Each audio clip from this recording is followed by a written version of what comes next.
Hello everyone. Last lecture में हमने fundamental quantities को कंप्लीट कर चुका था। आज हम ड्राइव क्वांटिटीज़ को देखेंगे और उसके साथ साथ सप्लीमेंट्री क्वांटिटीज़ भी कंप्लीट करेंगे। तो चलिए नेक्स्ट देखते हैं। फर्स्ट है derived quantities which are made up of fundamental physical quantities is called derived quantities. मतलब ड्राइव्ड क्वांटिटीज़ क्या होते हैं? जो हमने फिजिकल क्वांटिटीज़ देखे थे, फंडामेंटल फिजिकल क्वांटिटीज़ देखे थे, उसमें 7 टाइप के क्या होते थे? 7 मेन जो थे वो फिजिकल क्वांटिटीज़ थे, फंडामेंटल फिजिकल क्वांटिटीज़ थे। उन सब से मिलकर क्या हो जाएगा? ये ड्राइव्ड क्वांटिटीज़ बनेंगे। ओके, जैसे कि फॉर एग्जांपल अगर आपको देखना है तो वैसे बहुत सारे है ना ड्राइव्ड क्वांटिटीज़ होते हैं, बहुत सारे। इसके कुछ एग्जांपल लेते हैं। फर्स्ट देखिए एरिया। तो एरिया जो होता है, हमें पता है एरिया का जो मीटर स्क्वायर यूनिट होता है, इसका मतलब क्या होता है? मीटर जो होता है मीटर इंटू मीटर, यानी लेंथ इंटू लेंथ। ठीक है, लेंथ इंटू लेंथ। एरिया का फॉर्मूला क्या होता है? लेंथ इंटू ब्रीथ होता है। तो ब्रीथ भी क्या करते हैं हम? लेंथ में ही मेजर करते हैं। इसका मतलब क्या है? मीटर इंटू मीटर, यानी मीटर इंटू मीटर होता है, इसलिए हम इसको मीटर स्क्वायर लिखते हैं इस तरह से। ठीक है, एरिया फर्स्ट एग्जाम्पल। नेक्स्ट देखते हैं, सेकंड है वॉल्यूम। वॉल्यूम का यूनिट होता है मीटर क्यूब। ठीक है, मीटर क्यूब मतलब लेंथ को 3 बार मल्टीप्लाई किया गया है, यानी metre into metre into metre, तो वो हो जाएगा मीटर क्यूब। नेक्स्ट है वेलोसिटी।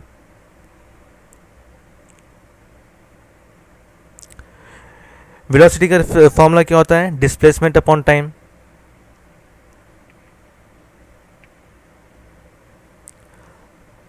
Displacement upon time. तो हम डिस्प्लेसमेंट को किस में मेजर करते हैं? हमेशा मीटर में मेजर करते हैं, लेंथ बाय टाइम। ठीक है, लेंथ में ही होता है ना, डिस्प्लेसमेंट जो भी होता है हमें लेंथ में ही होता है, length divided by time. Okay, उसी तरह से लेंथ को हम मेजर करते हैं, उसका यूनिट होता है मीटर और डिवाइड बाय सेकंड। इस तरह से बनता है वो मीटर सेकंड। ठीक है, मीटर पर सेकंड, मीटर पर सेकंड इसका यूनिट बनता है। ये तीनों एग्जांपल लिख लीजिए। इसके बाद का फोर्थ एग्जांपल लिखते हैं, लिख लीजिए आप, ये सब नोट कर लीजिए। ओके, मिड डू से इस सब को लिख लीजिए। तो चलिए फोर्थ देखते हैं, फोर्स। फोर्स का क्या होता है फॉर्मूला? Mass into acceleration.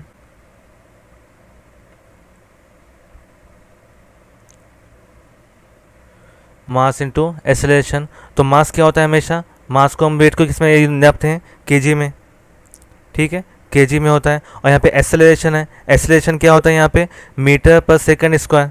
ठीक है, मीटर पर सेकंड स्क्वायर होता है। अब देखिए यहाँ पे पूरे जितने भी है ये हम क्या कर रहे हैं? फंडामेंटल क्वांटिटीज़ को मिला के बना रहे हैं, मीटर पर सेकंड स्क्वायर। तो इस तरह से फोर्स का फॉर्मूला बन जाएगा। अगर आप इसको बोलेंगे न्यूटन है इसका यूनिट, तो ये न्यूटन जो है, हम अभी ऐसा यूनिट की बात कर रहे हैं, हमको टोटली देखना किस में? ऐसा यूनिट में देखना है।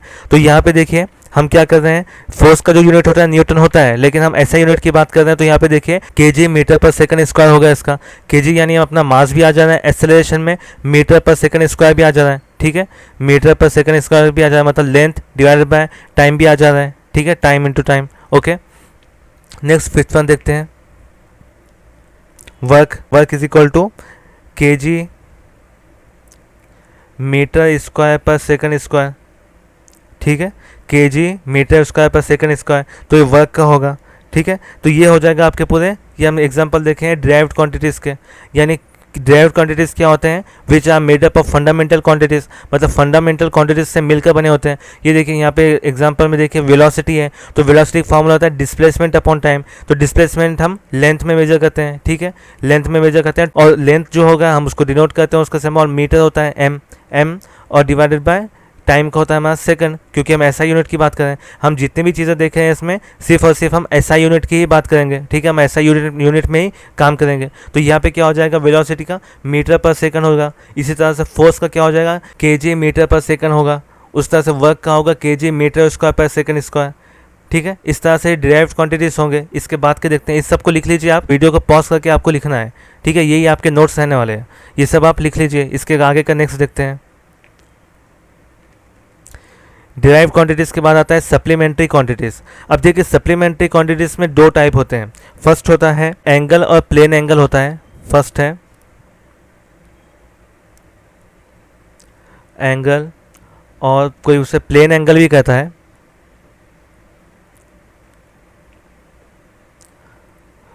और नेक्स्ट होता है सॉलिड एंगल। तो हम 1 बाय 1 देखेंगे कि प्लेन एंगल और एंगल क्या होता है। पहले हम क्या करते हैं? एंगल और प्लेन एंगल के बारे में देखते हैं। तो देखिए एंगल क्या होता है, हमें पता है कि किसी भी इस तरह से 2 पॉइंट हो गए। ठीक है, 2 लाइन एक दूसरे को जॉइंट हो रही है, और यहाँ पर जो बनता है एंगल बोलते हैं इसे हम। और इसको हम निकालने क्या होता है, ये इसका रेडियस पकड़ लीजिए और आर्क इस तरह से बनता है हमारा ए आर सी, ठीक है आर्क। तो अगर इसको हमको क्या करना है, इसका एंगल निकालना है तो क्या बनता है, थीटा इज इक्वल टू, इसको हम थीटा बोलते हैं, theta is equal to arc per radius. Okay, arc per radius होता है इसका, और जो हम इसका यूनिट होता है इसका रेडियन, रेडियन यूनिट होता है, उसका यूनिट है रेडियन। और उसके साथ साथ इसका सिंबल जो होता है वो होता है रेड, आर ए डी, ठीक है, ये इसका सिंबल होता है। अब देखिए रेडियन जो होता है, अगर आपको रेडियन का ये ऐसा यूनिट में देख रहे हैं, 360 degree is equal to 2 pi radian, इस तरह से होता है। या फिर आप इसको इस तरह से लिख सकते हैं 180 is equal to pi radian, या फिर इसको आप इस तरह से भी लिखते हैं 90 degree is equal to pi by 2 radian, ठीक है, समझ में आ गया ना। यहाँ डिवाइड में लेके इसको सिर्फ कम कर रहे हैं इसका एंगल, 360 था तो 2 पाई था, 180 है यानी पाई है, सिर्फ यहाँ पे पाई 2 का इधर लेके चलेगा तो कट होगा ये, और 180 बचेगा, फिर पाई बाय 2 होगा तो यहाँ पे 90 डिग्री बचेगा। तो रेडियन जो होता है 360 degree is equal to 2 pi radian होता है, ये हमारा एसआई यूनिट में होगा। नेक्स्ट है सॉलिड एंगल देखते हैं।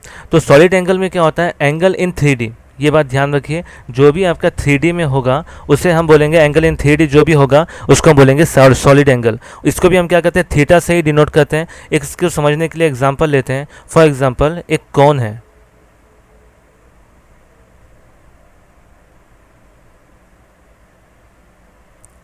ओके, ये एक कोन है और हमको क्या करना है, इसका जो यहाँ पर है इसका एरिया यहाँ पे ए है, ओके, एरिया ए है, और यहाँ पे अगर आप देखेंगे यहाँ से एक मिड पॉइंट पे देखेंगे तो इसका जो एंगल होगा ये 3D होगा, ठीक है, यहाँ पे जो होगा पूरा 3D होगा, 360 डिग्री सब तरफ होगा, यहाँ पे जो एंगल बनेगा वो 3D में होगा, ठीक है। तो आप इसको सपोज कीजिए, ये क्या है, कौन है, कौन से आपने क्या किया, इसका जो एकदम सेंटर पॉइंट देखे आपने, तो सेंटर पॉइंट में क्या हो जाएगा, ये जो एंगल बनेगा वो 3D में होगा, ओके। तो इसको हम बोलेंगे 3D और सॉलिड एंगल।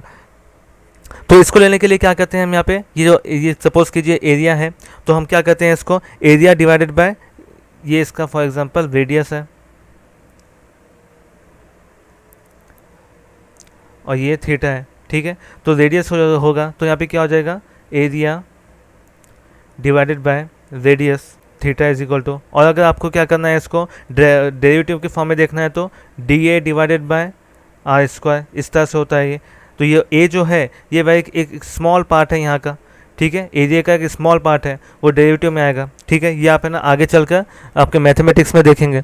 तो ये था आपका सॉलिड एंगल के बारे में। तो सॉलिड एंगल का जो यूनिट होगा वो होगा स्टेरेडियन, और उसको हम क्या करते हैं, लिखते हैं उसको SD में, यानी उसका यूनिट होगा स्टेरेडियन, और हम उसको SD में उसको सिंबल होगा, ये इसका यूनिट है। तो ये बात ध्यान रखिए कि सॉलिड एंगल जो होगा, तो सॉलिड एंगल का डायरेक्शन कोई नहीं होगा, इसका नो डायरेक्शन होगा, यह बात ध्यान रखो,